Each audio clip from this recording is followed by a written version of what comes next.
Texas Steampunk Connection, coming to you live from various parts of Texas in our bunkers and airships and whatnot. I am Flavio as usual, and with me as always is Thax, the gentleman adventurer, and Jack from Steamchest. And we have Master Blue Stocking. Say hello, guys. Hey! So once again, we are here to talk, probably about steampunk, most likely, because that's what this is about. Thank you for listening to the Texas Steampunk Connection. Good evening, everybody. I want to shout out to Rita and Kitty, who are already with us. Yay! It is the first weekend, well, technically, I guess it's the second week of March 2023, and we were just talking about how it might be spring. Might be. Maybe. It's beautiful out. It's supposed to get cold again this weekend. Don't see that. No. What does cold mean, though? Yeah, I know. Yeah. Like, Are we going to drop to the 30s or? What is the temperature gradient? Yes, I guess. We're getting 80-degree days now. So, Yeah. hello, Lawrence. 70? It's a cold front these so days. cold.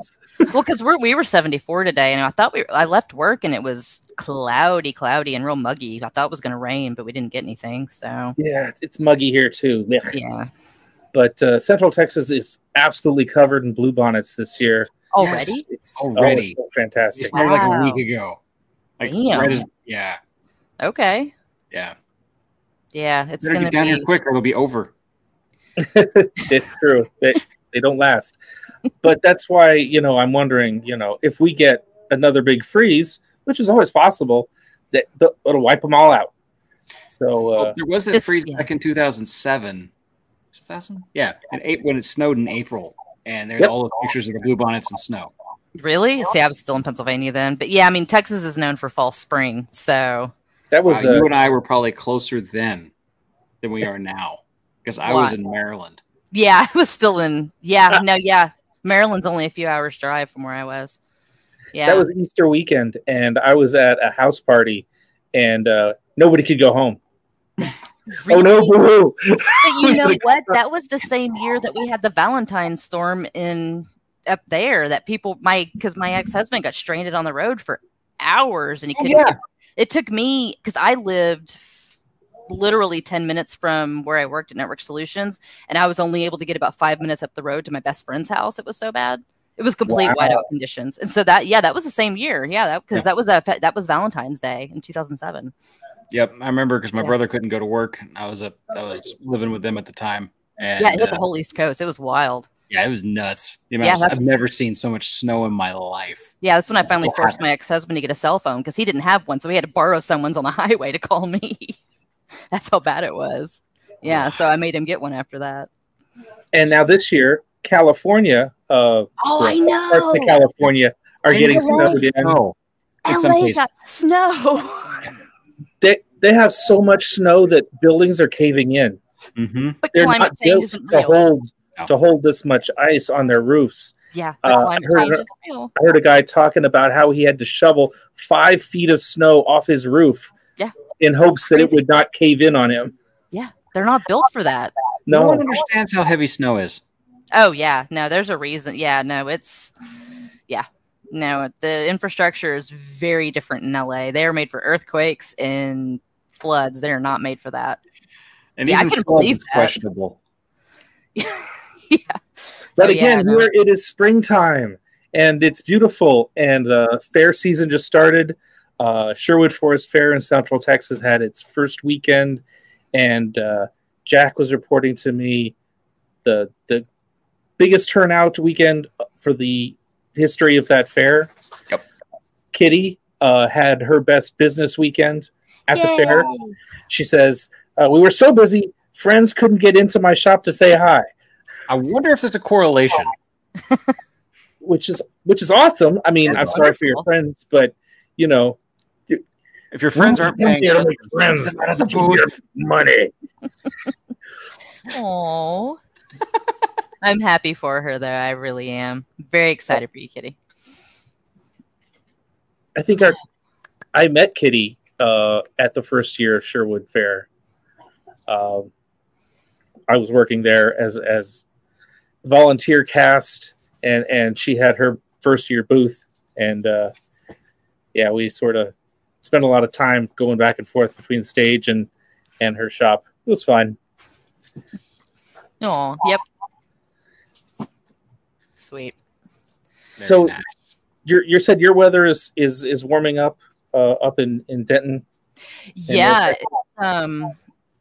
I think the last time it was really cool was chilly Saturday night. We were wandering around downtown Dallas, not sober. And so it was a little chilly, but no, the last few nights have been real warm. And like I said, today I left the office because I leave at 4 and it was cloudy, but it was just like, it was already, you could feel the heavy muggy air just kind of pulling. That's why my curls kind of fell out. My hair was real curly this morning when I left, and then just so yeah, it's bittersweet. Yeah, like, it was. Spring is nice, but man, that cool weather's gone. That 4 months of the year you get to wear clothes is coming to an end. Fantastic, isn't it? Yeah, because it takes me 12 minutes to walk across campus, and it feels like I'm walking through. It felt like I was walking through soup. I remember. But the magnolias are blooming, and it's very beautiful. Because TWU is a gorgeous campus in the spring. Oh, yeah, absolutely beautiful. That's a pollinated soup. Yes, heavily pollinated soup, but it's beautiful. Seasoned. So the air is seasoned. And I see you've got is it your standard wine that you're drinking tonight? Yes, but when I was at Harvest House last week, I don't remember when, I got red velvet cookie ale. I don't remember who made. I don't remember who made it, but it was. Is it the same company that made the one I have? Maybe it was like a nice reddish orange color, and it was very red. It was light and very sweet. Yeah, very light. Okay, no, this one's just the opposite of that. It's about as thick as cake, and that's right. Cake batter. Okay, was yours red velvet or red velvet cookie? Red velvet cake. See, mine was cookie. Hop Sting Brewing. Yeah, it's the Hop and Sting Brewing Company. It's red velvet cookie ale. Ooh, yeah, and it was good. Yeah, it was Hop and Sting, and it was really excellent. Yeah, it was Friday. Things that I like: it's cake flavored ice creams, yogurts, and now beers. It was good. I was surprised because they were out of my London Fog, so I went. That sounded interesting, so I got that instead. So yes, highly recommend Hop and Sting Red Velvet Cookie Ale. So I had to do a double take. It's called Hop and Sting, not Hoppenstein. No, Hop and Sting. Yes, Red Velvet Cookie Ale. Yes. No. It's like my Schaffenhofer that I'm drinking. There's the bridge right there. What is that? Oh, Schaffenhofer. I've had this again. This is becoming an all-time favorite for me now. Is that beer? Yeah, it's a beer. It is a Hefeweizen grapefruit beer. And it's like an energy drink can. It is technically. It's foreign. Okay. It's foreign. Therefore, everything comes in a can like this. But yeah, unfiltered with grapefruit juice and natural flavor, colored with beta carotene, so you know it's healthy. It's colored with carrot juice. Yeah, I was gonna say it's carrot juice, but they don't use any of the fake colors in there. It's really good. If I can get a hold of this, there's no reason for me to ever drink another light beer. This is my favorite light beer, and it's also like something stupid when it comes to alcohol content. Let's see what. Oh, okay. It's actually not that bad. It's 3.2% alcohol by weight. That's not bad. Yeah. Right. So it's like a beer. It's like a shandy. Yeah. Just part beer and part grapefruit juice or part if you fruit like juice. Any type of citrus flavored alcohol, this is really awesome. And it's light and it's springy and it's imported from heavy Germany. on the grapefruit. You better like grapefruit. Yeah. Well, if you like, it's not one of those. It's not like a shock top beer or whatever. It's like it has grapefruit flavor. No, this one's like it's got grapefruit juice in it, and they just they added a beer to it. So it's kind of like I don't know. You keep telling me how much you like it, but you keep telling me about it. I'll shut up then. It tastes really good. I'm trying to because I I had lemon shandy one time. I can't remember the brewery, but no. Okay, so I couldn't. Have you and ever, I like citrus. So do you like Blue Moon? I think that's what it was, actually. Okay, so that's a thing. Like Blue Moon's like great if you can get like the biggest thing of citrus in the world and squeeze into it. I like Blue Moon, but it's got to have a lot of. I got to have like almost a whole orange to go in there. But yeah, I was at Cheddar's one time and I ordered one, and they're like, "Would you like fruit with that?" And I'm like, "Yeah, I'd like a lot of fruit." And Wait, they offer you fruit with it? Yeah.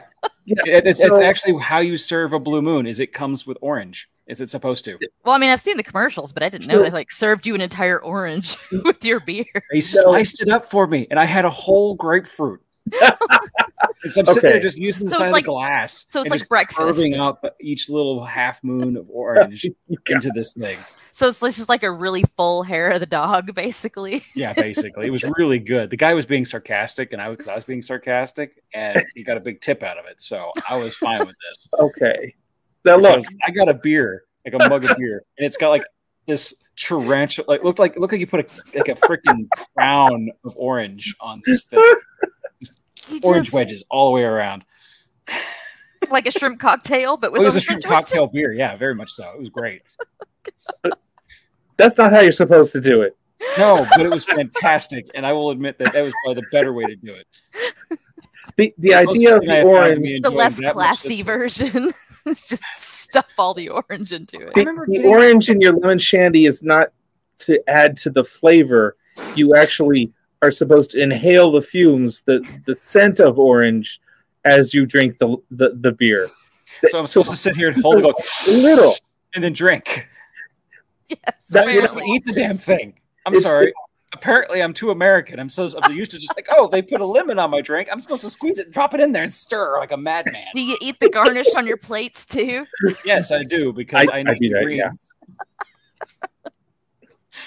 You're just eating the kale that comes on the side of your plate. Oh God, yes. I hate it so much. But I'll make sure to like sop it up in whatever I was eating to begin with. I'm like, at least it's something else that's green that goes in my gullet. It needs to be there. One of the podcasts episodes they were talking about, y'all remember like the Pizza Huts when they used to be like big things with like the buffet and all that, and how kale back when was they were always trying to be the Taco Bell of Demolition Man. But how kale was always on salad bars, just like as background garnish, and now we eat it. Yeah. it's like regularly on, and I'd forgotten about that. It was just always like tucked around stuff on the salad. Yes, that's what it was. It was the cover of the ice. Like, oh my God, that's what it is. That's where I know it from. Yep. And now I eat it. Someone somewhere goes, you know what? I want that frozen lettuce. It's crunchy. Yeah. It'll take your teeth out if you're not careful. All right. Well, Thax, what are you drinking? Okay. Well, thinking of Lawrence and his high gravity beers and the sale I found at HEB, I got a Saloon Door Brewing. Give me a second. You know it's good. You can't pronounce it. Happy Holidiculous. What? Say that again. Is this one of your sale beers again? Yes. Yes. Happy Holidiculous. There you go. Salted caramel Russian Imperial Stout. Wow. And oh my God. It's got a pig on it. Covered with tattoos and a hat. Okay, is that tattoo? I was like, is that a hairy pig? What is that? Okay. It's like someone stitched him back up. Oh, poor pig. Is it good? It's got wings. Wings on. And it's 11.8% alcohol. Oh my. Oh yeah. Good Lord. I tried this already. That's why I already know it's good. And how thick is it? Is it like traveling comes food? Out like mud. I was gonna say, is it like just like pure? It's a holiday beer, so it's still meant to be like. It's like the Brazos after a storm. Yeah, look at that. Like that good California mud that you put on your face. It's like molasses. Molasses. Heartburn just looking at that. No way. Yes. Oh. So it's dessert.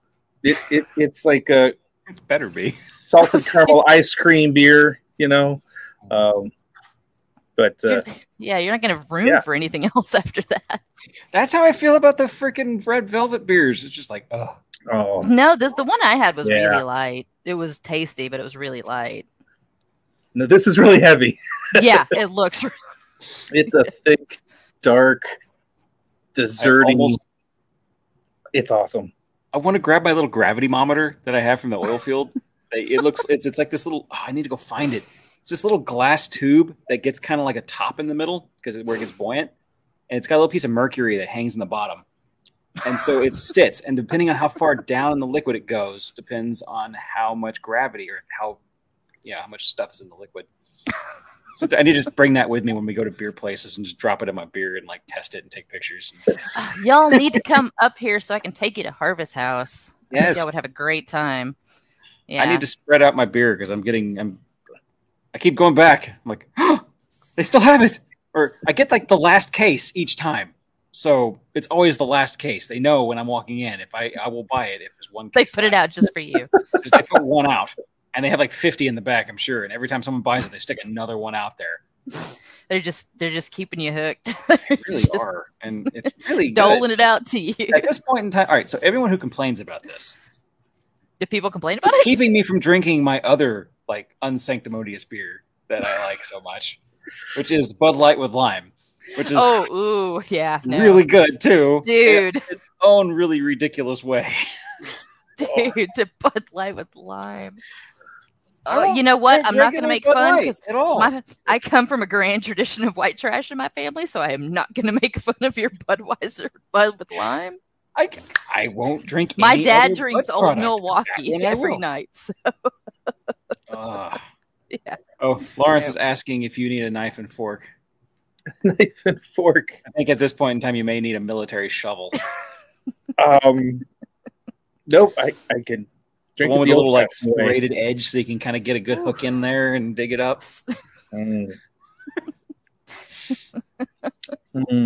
One day we'll find a beer that's rocky. You guys don't know what you're missing. I will. You can't taste it right now. I have had a chocolate stout with chunks of chocolate still in it. That sounds interesting. I mean, chocolate works in sweet and savory, but I don't know. It was good, but you have to go to Belize for it, and you have to go to Belize at a certain time of year during the chocolate festival. Belize Chocolate Fairy, the chocolate beer Belize Fairy. The Belican Brewery makes a chocolate stout for the festival that's unfiltered and still has little bits of things in it.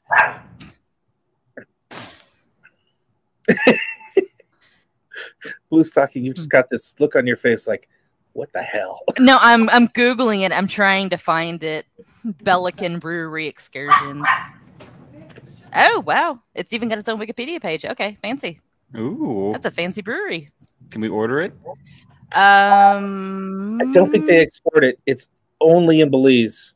Belican beer. The brewery is based in Ladyville, Belize. Ships to select high-end alcohol stores across the U.S. We might be able to get one. It comes out of L.A. It comes through into America through L.A. So there you go. High-end alcohol stores. We can get high-end alcohol places here because we're Austin. What's considered high-end? I guess not Specs or Total Wine. I mean, probably not. But I don't know. Like, are we talking like fancy bars or places where the rich people go? Yeah. I don't know. I've never seen it here. Well, apparently you can. You just got to find it. And there are lots of people online trying to find it here. So apparently it's good. Okay, well. So there's a few things coming up that we're not going to. But I thought we might mention Wild West Steampunk Convention, which Jack always has feelings about. That's this coming weekend. I still want to go to that sometime. I do too. Also, Louisiana World Steampunk Exposition. Have you never been, Dax, to Wild West? No. But Flavio went. Flavio almost went. That's right. Okay. But the guy he was going to drive up with canceled out at the last minute, so we couldn't go. It's a long drive. And it was a long drive from Midland, Texas, because we'd drive from Midland to El Paso, stay with Lex's parents, which that's a 500-mile drive. And then we take the next 500-mile drive in. Can't do now that. We're trying it from Dallas and Austin. I'm almost like, I can't make it in a weekend. I have to fly if I want to make it in a weekend. And there's no way I'm flying with half my gear. Because when you go to this thing, it is an event. It is, you go out in you roll it in the nicest of the nice. And, However, it looks like they might be trying to get into talks to go back to the studio. So if that's the case, then yes, it would be very worth going back. But it would be worth looking at taking vacation on either side of it. Yeah. Because it can get up there early, have some fun, go down to Tombstone, which is only like an hour or two away. Go have fun in that. It's very much a town based around being Tombstone and being or you can buy everything there. It's a tourist town, like Deadwood became, But it's a fantastic tourist trap. And then we can go by the missile silo that they use, or they have like an abandoned missile silo you can go tour. And there's some things to do in the area, but you got to drive a little around. It'd be fun to get like a car and just go on a little tiny miniature road trip around before going on to the event. Okay, is it as long? I have bad spatial reasoning. So would it be as like for the distance from us driving from Denton to New Orleans? Is that no? It's further. It's further. Okay, much further. Yeah, because we cut diagonal down. Louisiana World Steampunk Exposition, same weekend in Lafayette, which means closer. What weekend is that? It's this weekend. Yeah, no, that's not gonna. We're probably not gonna jump in our cars and go. No. Friday. I have an episode to release this weekend. So. Yeah, but in the future, things to consider. Now that things are going on again, we can build a list and have a list for next year. Yes. Oh, I have a list. I just don't go to any of them. Next, not this coming weekend, but the weekend after, the 18th, the Houston Oddities and Curiosities Expo. If you're down near Houston and you want to see some weird stuff, at the George R. Brown Convention Center, they have one of those in Austin once a year too, and there's a lot of dead animal parts. Honestly. I have never seen so many dead animal parts in my life. Please tell me more. Before you had my curiosity, now you have my attention. I don't want to get too gory, but I'm going to. Okay. I saw somebody gut an entire possum and turn him into a cushion. The whole possum. Nope. That's I have possums that live in my backyard. Nope, I can't watch that. No, There's literally a man. I send raccoon and we send raccoon and possum memes to each other all the time through Facebook. Possums are good and they don't hurt nobody and they can't get rabies and they eat all the bad stuff. They eat all the ticks. Yes. And the water bugs. They do chase the cat, which is funny. My son wants to eat one. She definitely wants to catch and eat one. What, a possum? Yeah. Oh, those things they're nasty when you corner them though. They will run until they can't, and then they will turn and fight. They will stand and deliver. And they also scream like weird. Yes. They make some gnarly noises. Yeah, it's not as bad as rabbits, but it's pretty ugly. Yeah. Rabbits weird because it's something you weren't expecting to come out of a rabbit's mouth. I know, it's horrible. Sound like I think we've talked about that before. Yeah, it's horrible. But yeah, and then raccoons, when they're babies, they sound like the velociraptor screams, which is the creepiest thing to walk outside in the middle of the night and they're freaking out in their cage. And it just sounds like you literally have a pack of velociraptors running around your house. And being younger and kind of afraid of the dark, I'm still afraid of the dark because of that. Because every time I walk outside, I'm like, I just hear it in my head. We rehabilitated 2 raccoons for a while, so I know this. After I figured out what was, and it obviously left a scar. Yeah, it left one of those mental stupid scars in your brain, where it's not happening. It's like, yep, there's no velociraptors here. That's a long time ago. We're good. I don't have to worry about any of this. Yeah, I didn't know about rabbits screaming until I heard that one of the science teachers at my high school Uh-huh. had a python, and they would put baby rabbits in there to feed it, and they had to stop because she would do it at night before she left, and the night janitors could hear the so they had to make alternate arrangements because it was traumatizing, apparently, the night janitors. So yeah. Janitors are like kind of manner of demon, or yeah. Yeah, and this was before YouTube, so it's not like I could look it up and hear what it sounded like. It was just like, and then I actually did hear it. I'm like, oh my god, that is horrible. I cannot imagine. That is horrible. I'm not looking. I have a story like that later. Actually, that's a good one. So what else is going on, Thax? Well, I mentioned last episode that Carnival Row season 2 was coming out. So I've been rewatching Carnival Row, and something I don't think we've ever mentioned on this show that I completely forgot. Then rewatching, I'm like, this is a filthy show. Yes, I've been slowly stuff. Yeah, I've slowly been rewatching it, but I'm not going to watch it on my computer at work because I watch stuff while I'm working. I've been watching like Bones and Castle. No, I'm not watching that at work. But yeah, it's filthy. It's so good. But that's like HBO level of softcore smut. Yeah, it's good though. The story is fantastic. Oh yeah, no, it's so yeah. We're watching this for the articles, right?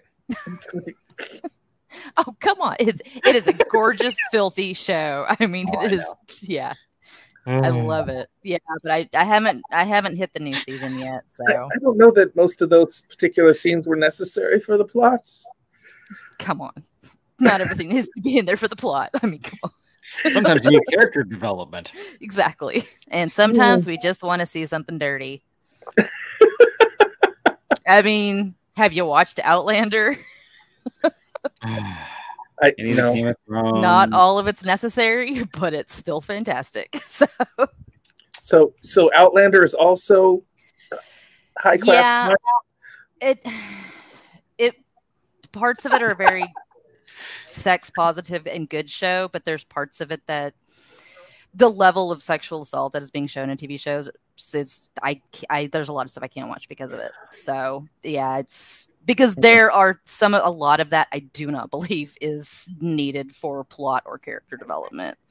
It's just like every once in a while, yeah. But like Game of Thrones, where it was all the time,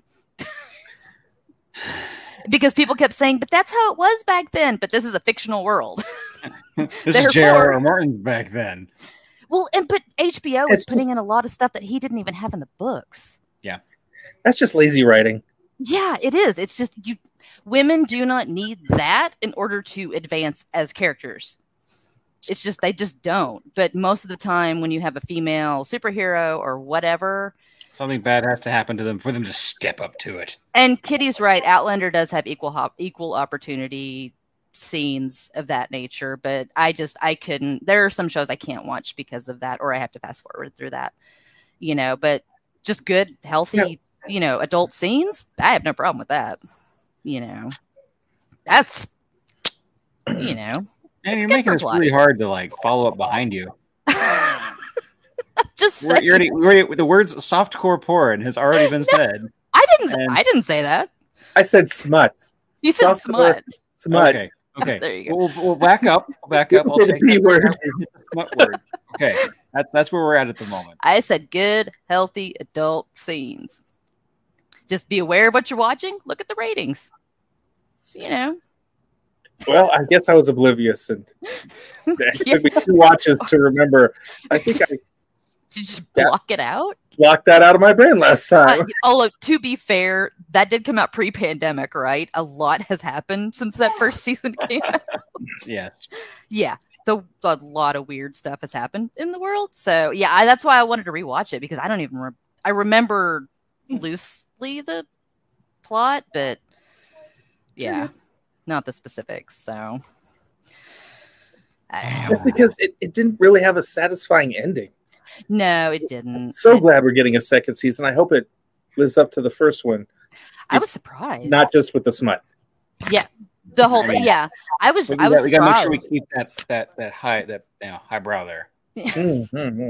Equality.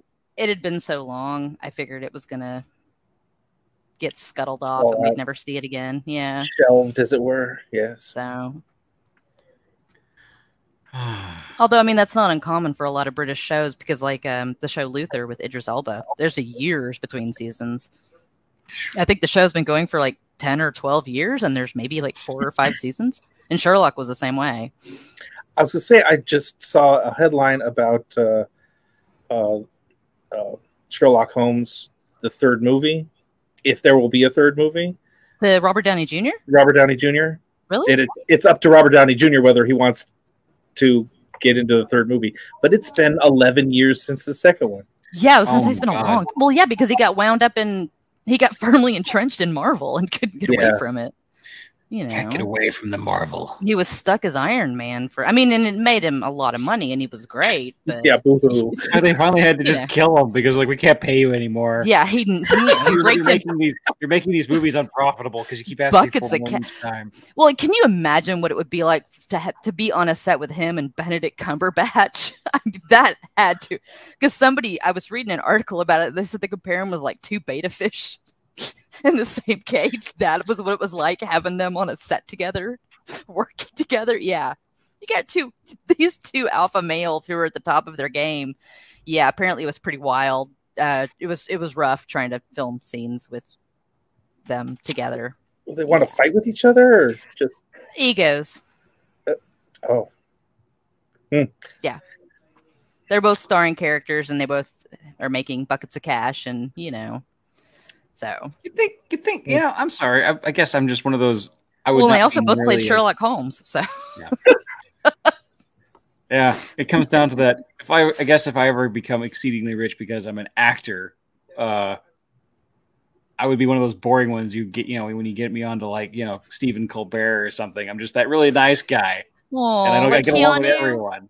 Like Keanu Reeves, everybody loves him. God, I would love to be able to be at that level of what's the right word? He's so sweet. Have you ever seen? Yeah, well, like when he takes pictures with fans, especially female fans, his arm is like back here. Oh yeah, he never. Yeah, he doesn't touch anybody. He'll lean in, but he's very careful. He's very careful. He's very polite. He's very considerate. He's just. I don't know. I imagine that potentially is a very dangerous position to be in. Yes. Mm-hmm. Yeah. Yeah. There's a whole lot that can go wrong, but he just seems kind. Yeah. He just seems. He actually acts a lot like one of my best friends. That I wish Keanu was my best friend too. I know, right? Oh. So it's interesting because he has a lot of the same looks on life as Keanu Reeves. And I always was like, I have a mini Keanu living in my world. It's nice. Yeah, I'm trying to pull him into ours a little more. Oh. He's actually my resident blacksmith friend, and now he's setting up his own like astronomy lab out in the middle of West Texas. Yeah, okay. He's laying like Cat 5 people out there, and he's on his goat farm. And okay, he's a blacksmith. He's got a goat farm. He's a machinist that works actually for a fertilizer company out in the middle of West Texas. Has a house. His family has like a goat ranch. There's a reality show in there somewhere. He lives. Oh. We're going to go through the apocalypse, and that guy's going to need somebody to tell him. He'll judge it by the stars. Oh. The International Space Station's falling. Something must be wrong. Oh boy. Okay, well, have you all watched? Because I know like Shadow and Bone had a new season come out, and there was something else. It's not out yet. It's coming out middle of this month. Yeah, okay. Like if it would drop time to catch up. Okay, and there was something because I was looking at Steampunk Explorer today. I think there was. I'm sure we were all going over Steampunk Explorer. Yeah, but I was looking at the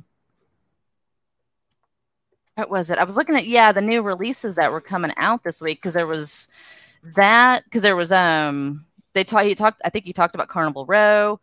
Hello Tomorrow. Yeah, not I was talk about that myself. Yeah. Oh, okay. And also Great Expectations.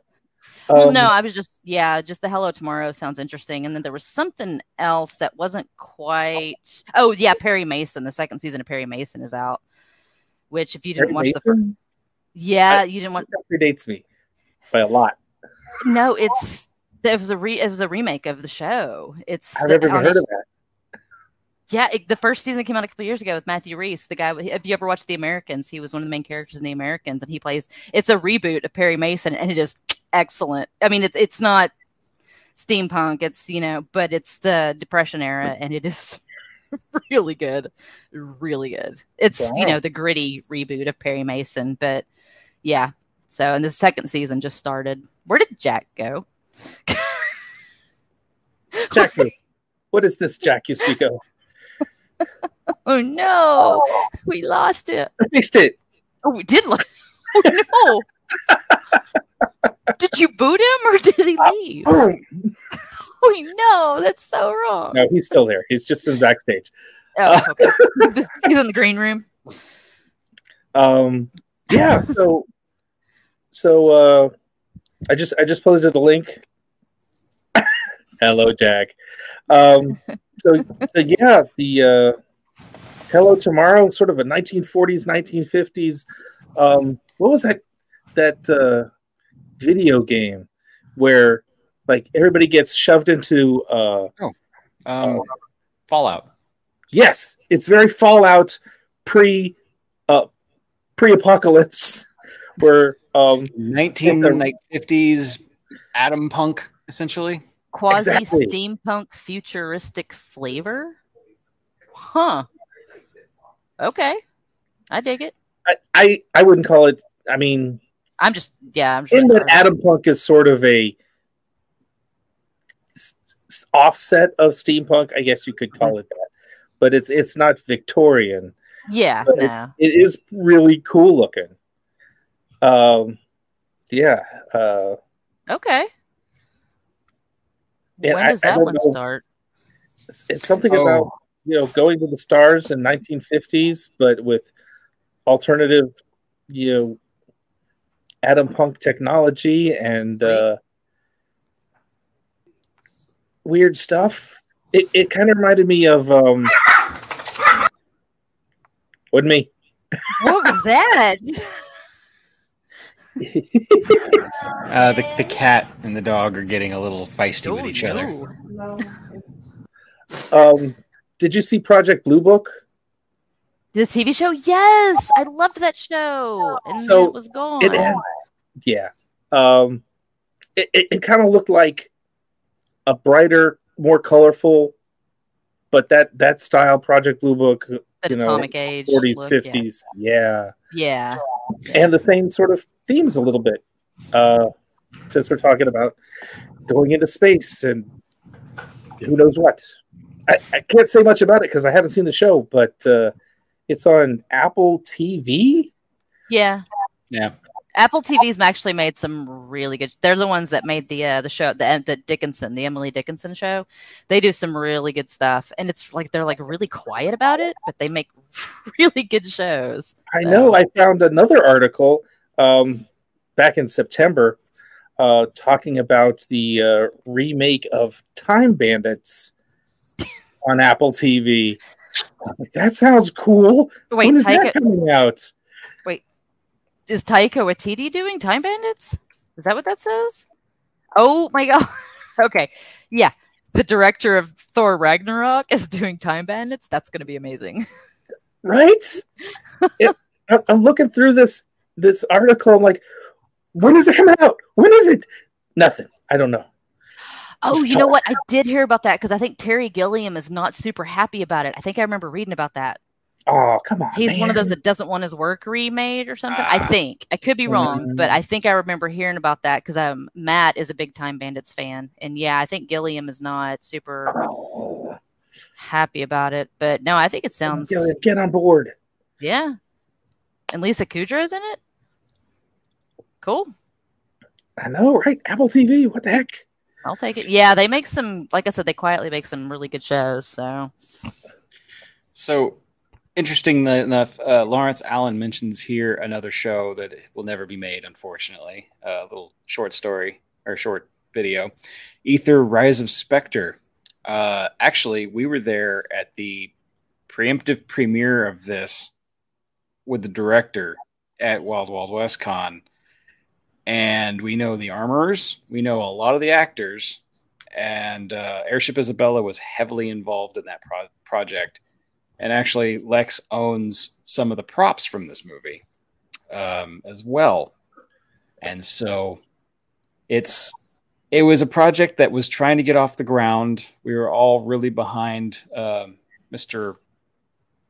Hall. I think his name is Drew Hall, was the director, and like trying to find funding to get this thing picked up by Warner Brothers and actually make it a big deal back when steampunk was becoming huge. And you could have actually made some money in steampunk if anybody paid attention that had any power.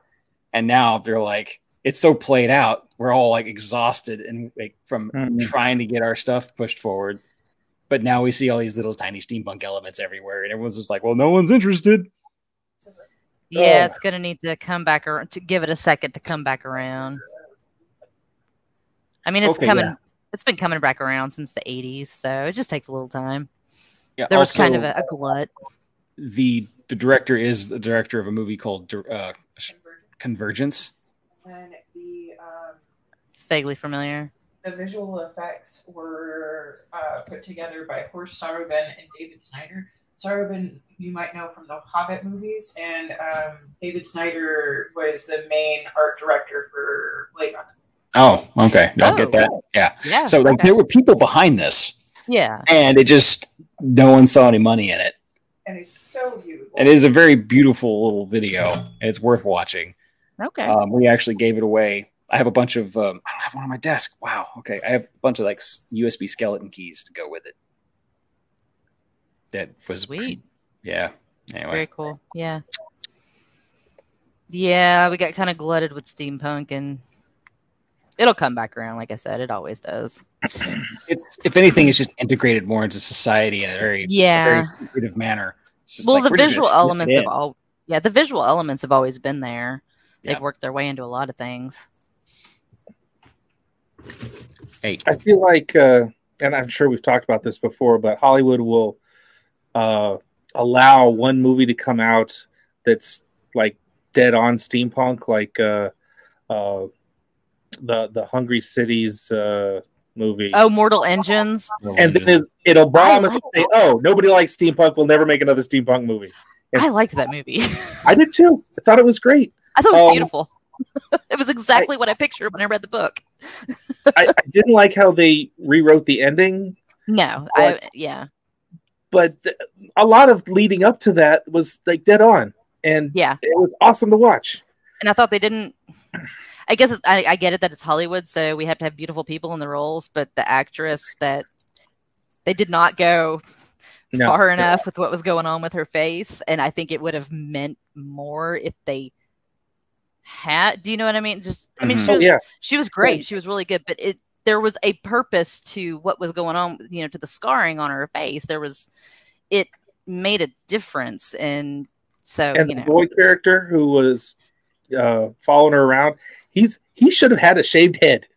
Yeah, it was but the cinematography, the machines, gorgeous. And Hugo Weaving was in it. And, well, always loved him. But it was beautiful when it's rolling across the plains. It was so perfect. It was exactly how I pictured it. It was just brutal. I loved it. Yeah, it was one of my favorite ideas. And the ship captain, the pirate captain. Oh yeah, I'm gonna have to read it again. Those books are so good. I read the first one, but didn't read the following three. I read the first two, and they were I have them here, but it sounds like Erica read them. They get kind of weaker as the further you go. Yeah, it was a nice strong opening, and it kind of, But I don't know. I mean, the movies could have. I don't know. Hollywood's weird. Some things rise and some things don't, and it could become a cult favorite. In a few years. Wild West. Everyone thought that was a weird movie, and yet here we are. Still, I love Wild Wild West. But ironically, Wild Wild West is also the best way when you talk to somebody about steampunk. They're like, "What is?" Wild Wild West. Oh, okay. It's one of the best ways to explain it to people that don't know what it is. Yeah, it's just the most concise way to do it because everybody seems to remember that movie. Honestly, the Sherlock Holmes movies with Robert Downey Jr. Like we've on again, very steampunk, but like in that way that it doesn't feel like it's overdone. It's not they have overpowering. Like a little bit of technology thrown in there, like, oh right, we're playing with a static electricity and stuff at the time. Or the coolest thing in the entire movie was the bomb that was wireless because of radio waves. Everyone's just like, oh, we don't need wires. And here we are again, broadcast power. 100 years later. Oh, look, I don't need wires. Tesla was trying to get broadcast power out there, and look what happened. An elephant got murdered. And wireless telegrams instead. Oh, if only. I know. That's what alternate histories are for. And that's why we're here. Speaking of alternate histories, I have something. Okay. Let me see if I can present it here. It's not quite. I mean, it's actually a thing, which is what's kind of funny about this. Which page is it? You just... No, not that one. And I'm still monkey in the middle. All right. So this is a Forbes article talking about how the Russian army is getting desperate because they have welded an 80-year-old naval gun mount for a patrol boat to a 70-year-old armored tractor. Mother of God, is that even functional? Yeah, here's the back end of the turret and the gun. What the hell? Yeah. I figured this was very steampunk in its own way. Wow, that is something. That is what desperation looks like. Yeah, they're like, can we make it work? Yeah. But that's like, you remember in Indiana Jones, like The Last Crusade, where the turret blows up and the guy in the tank and it blows up. That's what I'm picturing when I'm looking at this. The whole thing's just gonna. I mean, you're making a mobile tracked piece of artillery, but my problem is I'm gonna be afraid of the wear and tear on. Yeah, are the welds secure? I mean, yeah, like it fires 3 or 4 times and you're pretty much flies off. Over. The whole thing just goes clunk, clunk, clunk. No. But, yeah, so Russians, man, they are some brutally strong people. They will wrestle bears and they will drive that. Wow. I don't think a Russian will wrestle a bear. I think those are Ukrainians. Have you seen the grandmother fighting the wolf, or the grandmother with the axe that fought I think she was Russian. Oh yeah, no. Russian grandmothers are terrifying. The Baba? Yeah, ooh. Yeah. Okay, so yeah, no, that's a gotta do what you gotta do, I guess. Something special. I was going to share with everybody. I got more, but I don't know who else. I don't want to take up all the screen time there. Lawrence asks, does anyone collect steampunk coins? Yes. You do? I mean, I don't have many. What is a steampunk coin? Yeah, thank you. What is a steampunk coin? So I actually have a couple of different. I'll see if I can pull them out for next episode. Thank you, Lawrence. There's a couple of. I have a friend who plays a finance minister as his character, and he is really funny because him and I get along very well, and so I'm always like blackmailing him for things, character wise. And he's given me a couple of different types of coinage, and one of them looks like ammonite on one side, and I don't know, it's really hard to find different types of coinage for steampunk because you want to have 3 or 4 different things that are like each other and a lot of different types of coinage. There are websites devoted to just making random coins for LARP events and things like that, and so people will make. I mean. You know how you go to the Renaissance Festival and you get the necklace with the impact hammer necklace? Yeah. Essentially, all you need is a die, and you can make coins that way. That was actually how they used to do it. They used to just have a heavy-ass piece of lead that would throw down a slide, essentially, and it would slam into a coin, force pressing it. And so they do that, and they actually now it's easier than ever to make all sorts of different designs for actual coinage if you so desire to, because of 3D printing, casting, all that fun stuff. So I've actually wanted to go around and gather a whole bunch of different coins from a whole bunch of these different places and just have kind of a really cool steampunk treasure chest to go with, just because it kind of fits the whole motif, and I like collect that. Weirdly enough, I'm not much of a coin collector, but this intrigues me. No, they're beautiful. I got some Serbian coins with Nikola Tesla on them. See, that's cool. But that's like very cool. Around the world too, but none of them have freaking Tesla on them. Like I got some Norwegian kroners that have holes in the middle, and I actually use them for. Got them right here. I have a bracelet that I wear, and actually, let's see here. I got them on here as the coin stops at the end of my the ropes. So. Which is always kind of fun because people are like, do you drill holes in your quarters? I'm like, no, these are Norwegian. No. Like, you drill holes in your Norwegian quarters? I'm penning the market on Norwegian quarters. Got 2 kroner here. Or let's see, I think they're 5 pieces. Okay, just to make sure I'm not dumb though, we're talking about like a $20 coin, and it's $514 to buy it for one. Right? What? Wow. I'm looking at the link that Lawrence gave us. Oh, the that's Steampunk series 2023 2-ounce $2 pure silver high relief B. Oh, it's 206. Yeah. Commemorative coins. Mm-hmm. I just wanted to make sure I'm not confused, and it is one coin for that price. Oh yeah, no, these are art pieces. No. Yeah. Okay.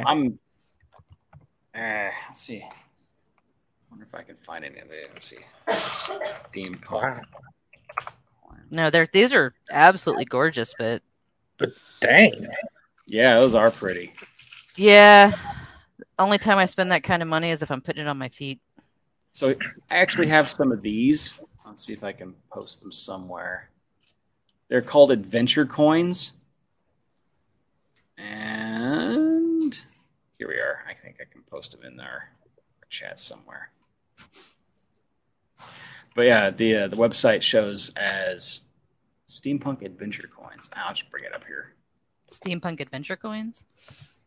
I lost my page. There it is. Present.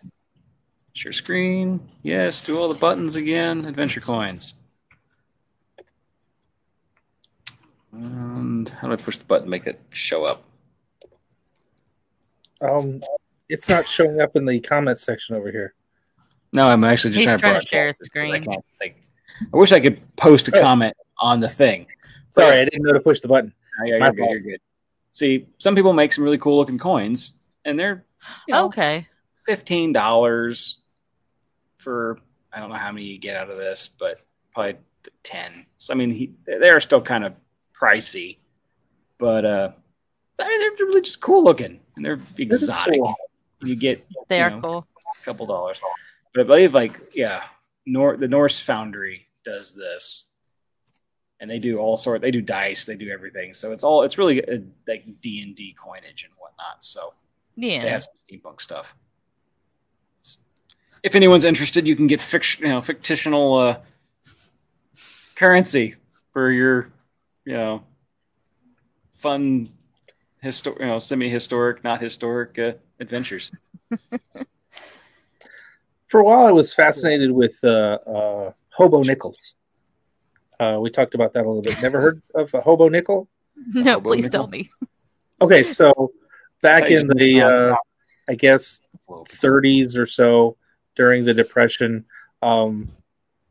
people would take it on the road and ride the rails, and they were generally referred to as hobos. But they had a lot of time on their hands, and a nickel wasn't a whole lot of money, and so they would basically deface it and carve new faces into their nickel. And then, I guess, sell them to passersby for, a few bucks or a meal or whatever they needed on the road. Oh, wow. And they got pretty cool. Yeah. That's bonkers. Huh. No, that is very cool. It reminds me of like Scrimshaw, the little teeny tiny carvings. That's beautiful. Yeah. And I feel like it's kind of a lost art now. You don't see a lot of you don't have any hobos anymore. It's also illegal technically. They don't let them ride the rails. And so I was fascinated with the whole idea of recreating these cheap pieces of coinage into art, into real pieces of art. No, that's cool. I don't know if that's steampunk, but apparently it goes back to the 1750s. It's got its own Wikipedia page. It's really cool. Oh, I dig it. I like that. Apparently, you can still find them out there somewhere. It says 100,000 of them were made between 1913 and 1980. They think, maybe, possibly. So that's cool. You can find them on AliExpress, but I don't think they're actually, hand carved. They're just sort of mass produced for replicas. Sucker Americans. Very cool. Have you ever heard of a tenth of a penny? A tenth of a penny? Maybe. I was just told about these. Oh, interesting. Well, like a halfpenny? That's a half penny. They're really tiny. And they have a hole in the middle. But apparently, I've never heard of this. Lex is over here saying, "Hey, here's a tenth of a penny." I post a picture. Oh yeah, look at that. There was also a pence, which was 12.5 cents. Yeah, pence was 12.5 cents. All sorts of. Right. So that 12.5 cents is like half a quarter, right? Eighth of a dollar. That was where that developed from pieces of 8. Yeah. So 1/10 coins cut into 8 pieces. 1/10 of a penny. That is not inflation's getting bad when you're cutting pennies and tenths. Things are getting a little tight. So they didn't always have holes in them. Some of them were more like this guy. The Deutsch. So this one is a West Africa penny, but there were U.S. pennies that were tiny, tiny, tiny little things. They were just teeny, tiny versions of pennies. I'll have to see if I can find those for later. Because I'm not seeing any right off the top here. Okay. I'll find it. All right. Well, apparently this will be an ongoing segment. Jack's Coin Corner. Oh. Jack's Coin Collection. Well, thanks, Lawrence. You got us suckered right into that. That what do they call it? There's something we couldn't refuse. Whole new world. Money.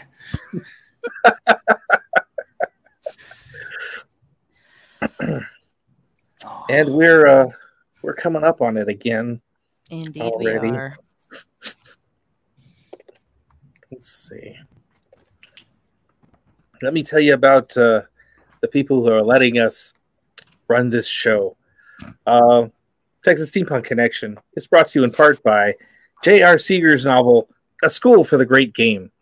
Edwardian teen Elizabeth Bancroft resents being sent to the British India School for Spies.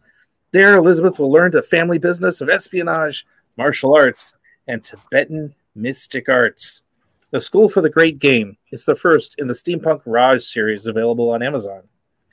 We're also brought to you by Fair Treasures, which has a selection of Texas-made female-presenting costumes and accessories for Renaissance fairs and steampunk wear, and one-of-a-kind imported jewelry. You can shop Fair Treasures at Sherwood Forest Fair that opened just this weekend. and we'll be going on through April, I think. She's also available at www.fairetreasures, FAIRE treasures, or on Etsy.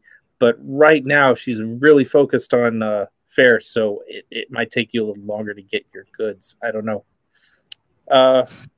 We're also brought to you by our patrons, Jenny and Ryan Shaver, and by a generous grant from Rita and Lawrence Allen. Thank you guys so much. Yeah. So since we're at the end of our show here, is there anything else we want to bring up before moving on? I do want to mention once more that the Galveston Steampunk event is coming up April 1st, and you should buy your tickets. Johnny Steverson, who's also listening in, is running that thing. We're looking forward to meeting him down there on April 1st in Galveston. It's not a joke. It's not a joke. It was just the day that was available. Yeah. Anything else? I think we've covered everything I got. Okay. And I'm going to hand this over to our founder, Flavio, to take us out. So, once again, thank you for listening. You can find us again on Facebook at Texas Steampunk Connection for any comments, questions, suggestions. If you know of something happening Steampunk that's happening soon, we can put it on our calendar, on our Patreon, as well as the list of over 100 comics and graphic novels, Steampunk and Weird West related. You can also email us at texassteampunkconnection@gmail.com. And we're a streaming podcast, texassteampunkconnection.podbean.com. And if you lose it on Facebook and you want to watch a rerun of this show at any point in time on YouTube, you can go find them on Steamchest. And although we've made many, many jokes about Twitter, you can look for us at TX Steam Connect 1 on Twitter. I never use it. I never look at it. I don't know. I don't understand Twitter. Once again, thank you very much. And until next time, mind your gauges. Mind your gauges.